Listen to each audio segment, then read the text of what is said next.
Today's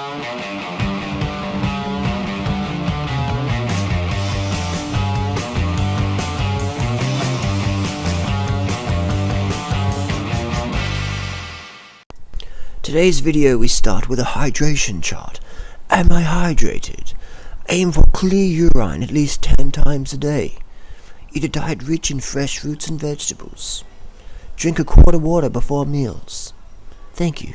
So I'm down at the bottom of Norton Summit. This is a 5.6 kilometre climb. It's what we call horse category locally. But seriously, Norton Summit, one of the most popular climbs in the world. I'm waiting for a bunch to come past. I'm going to have the GoPro on. I'm going to tack on the back of the bunch. I'm going to break it down the climb, what happens, when to attack, when to stay. Let's do it. So welcome to a little tutorial on how to use a power meter. There's my little face saying g'day. I'm going to jump on the back of this bunch. This is Norton Summit, South Australia, November 2013. Fast bunch. Look at them. Already smashing it at the start. So we're going to use a power meter on this one. Going to jump on the back of this little train. These guys are very fit bunch here. Some of the fittest cyclists in South Australia, and they climb exceptionally well. You can see the right at the back already got good cadence.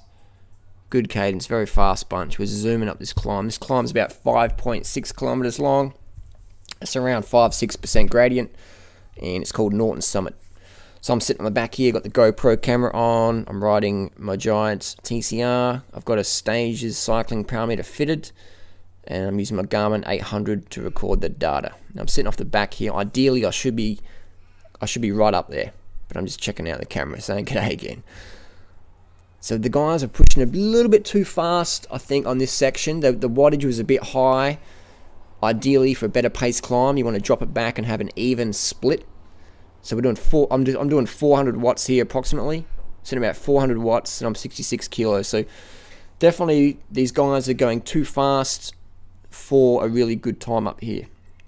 You can see the right on my left here, very smooth, very efficient, high cadence, looking good. Man to watch, a man to watch. You can see up there, the guy out the saddle. It's like Alan Gill, very experienced rider. Pretty sure he went to the World Champs back in the 80s. Quite experienced rider. I would suggest my critique of his form, where he pushes the big ring, he pushes the 53 all the time up the climbs.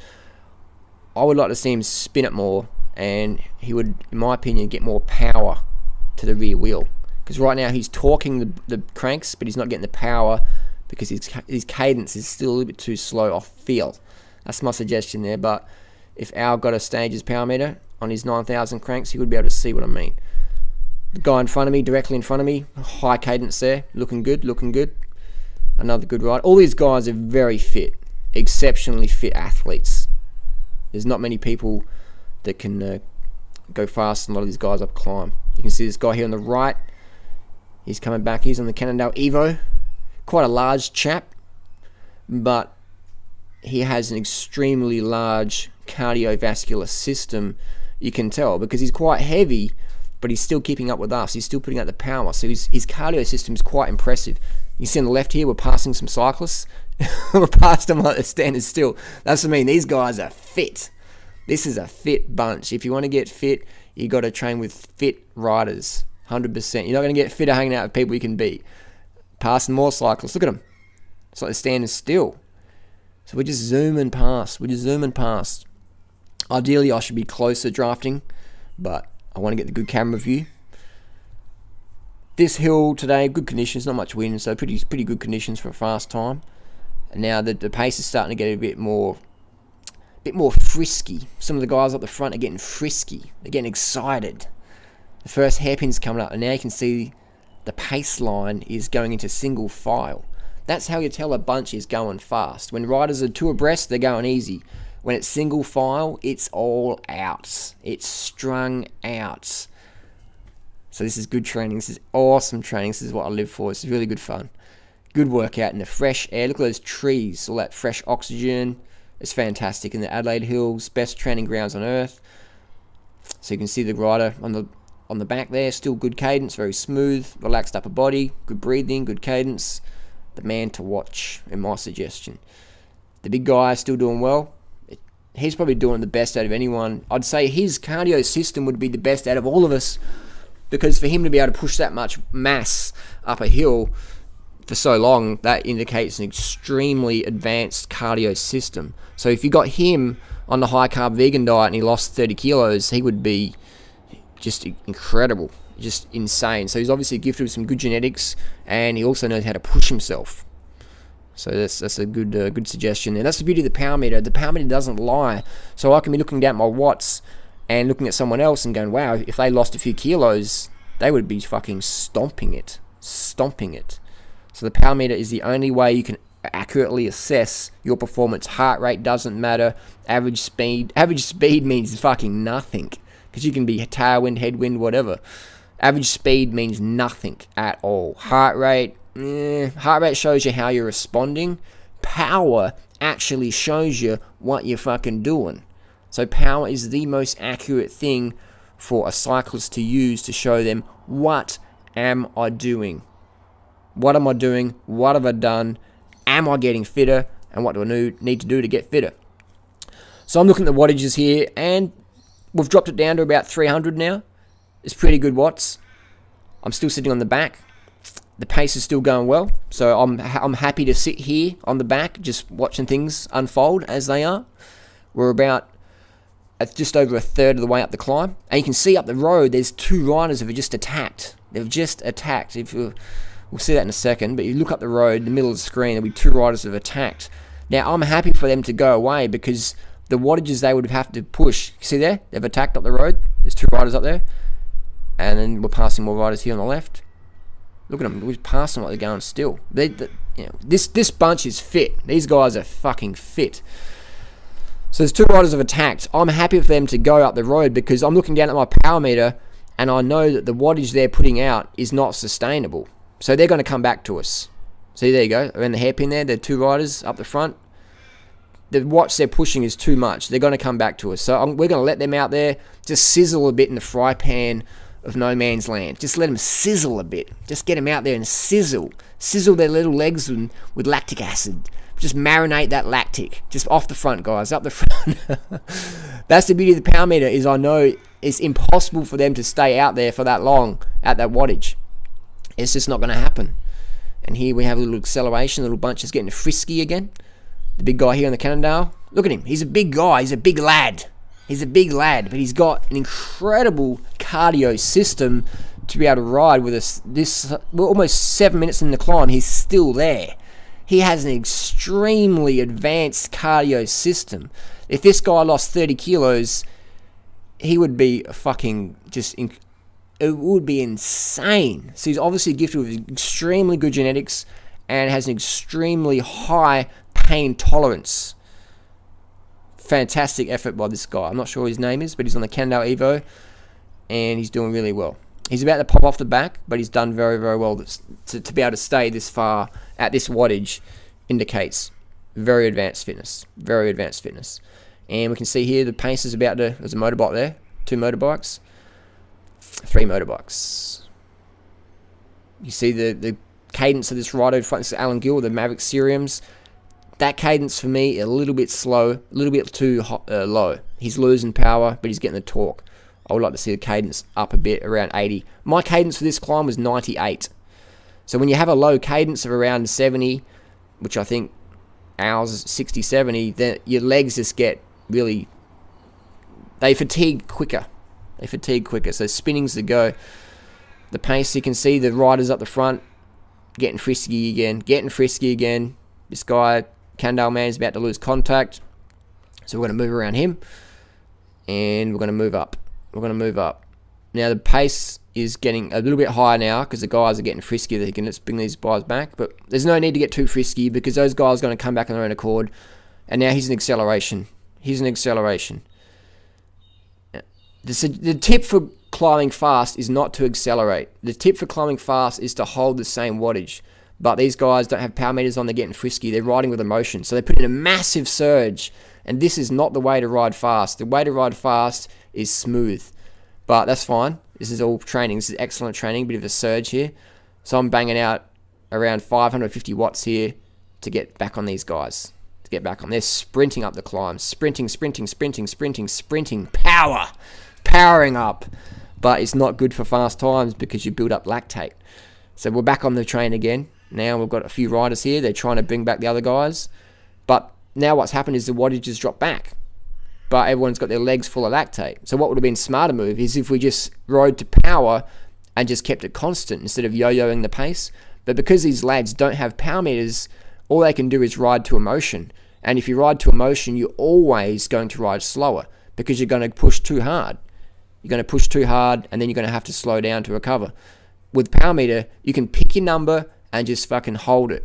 And that is the way to climb faster.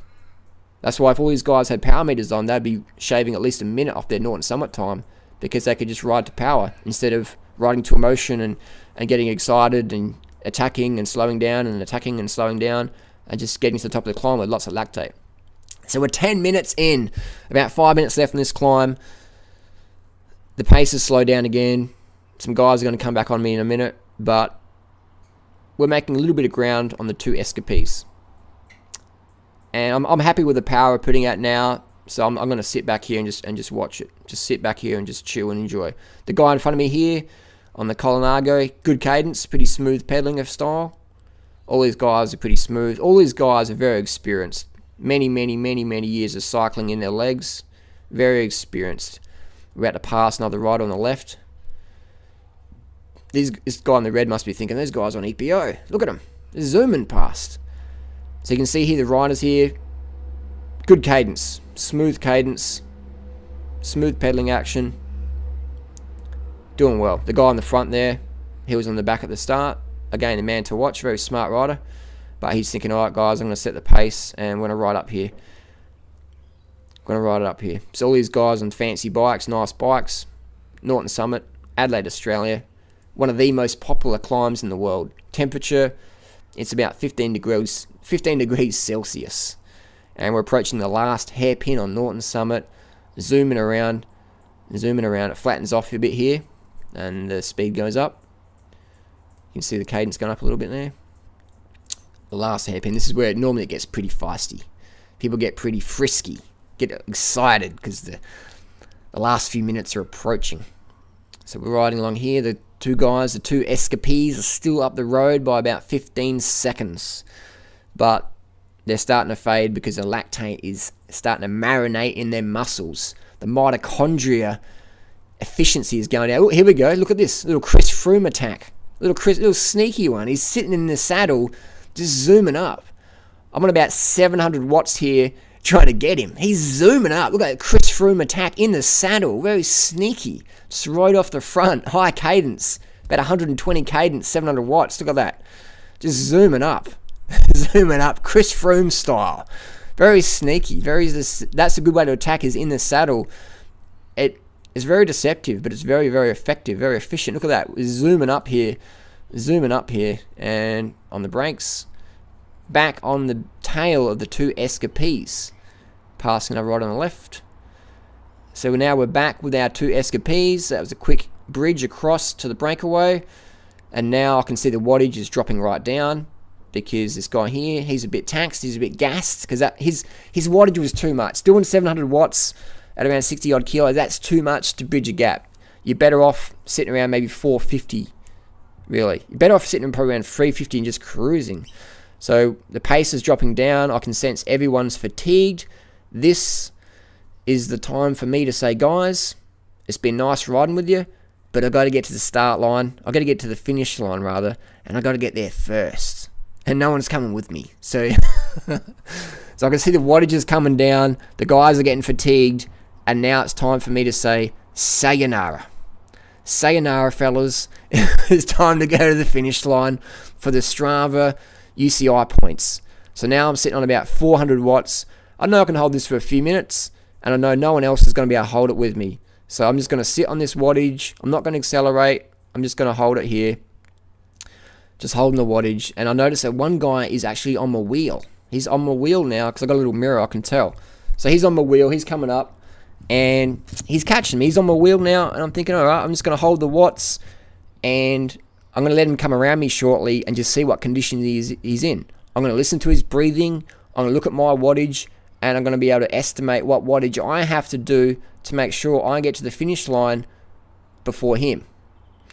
So I'm going to let him come around in a second. I'm just going to see if he's going to hold on. And it looks like he's holding on. You'll see him come around in a minute. So I'm going to slow the wattage up, pretend I'm fatigued, let him come around me. I'm going to drop the wattage back down to maybe 200 watts and let him come around. And I'm going to hunch my shoulders and pretend I'm really, really fatigued. So that will give him the mental permission. Here we go. He comes around me. And he's thinking, yep, Harley's done. He's toasted. That vegan diet's made him protein deficient. So he's putting the wattage up a bit. But I can tell he's pretty fatigued. His breathing's very loud. So I know all I have to do is snap it out to 800 watts. And I'll be at the line in front of him. So the line's coming up. There's a sprint. He's in the hoods there, ready to sprint. And bam! It's vegan power. Vegan power for the win. Coming across the line first. And that's how you ride with a power meter. To perfection. To perfection. You don't ride with emotion. You ride with strategy. You ride with pure strategy. You pick your numbers. You learn your numbers. And then you hold your fucking numbers. And that's how you climb to win. Or that's how you do PBs. So today was the power was quite yo-yo-y. But excellent training and good fun. There's a finish line there. Bam! First place.